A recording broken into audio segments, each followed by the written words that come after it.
25-yil ham tugadi. 2050-yil endi 2000-yildan ham yaqinroq. 2019-yilda tug'ilgan bolalar allaqachon maktabga borishyapti. 91-yillar esa 15 yildan keyin 50 yoshga to'ladi. Ammo xayolimizda hamon 2020-yillar. Go'yo hammasi kecha bo'lgandek. Holbuki pandemiyadan beri 6 yil o'tdi. Siz ham buni his qilyapsizmi? Go'yo hamma narsa tezlashib ketgandek. Dunyo oldinga qarab yuguryapti. Biz esa hatto orqaga qarashga ham ulgurmayapmiz. Trendlar, ma'nolar, hatto o'zimizga yeta olmayotgandekmiz. Texnologiyalarchi, avvalgisiga ko'nikib ulgurmaysizdan keyingisi chiqyapti. Bilasizmi nimani angladim? Ota-onamni tushunishim osonlashdi.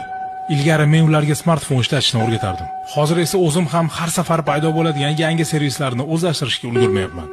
Ba'zan ularga hatto havas qilaman. Ularni bolaligi ijtimoiy tarmoqlarsiz, yoshliklari asosiy narsani qo'ldan boy berib qo'yamiz degan qo'rquvlarsiz, kattalik davri doimiy poygasiz o'tgan. Bizda esa yangilanishlar, marafonlar, muddatlar, inqirozlar va tobora kuchayib borayotgan xavotir, depressiya, yolg'izlik va biz hatto tanimaydigan, ehtimol hech qachon ko'rmaydigan odamlarga ergashib yugurish. Va faqat bitta narsa o'zgarmay qoladi.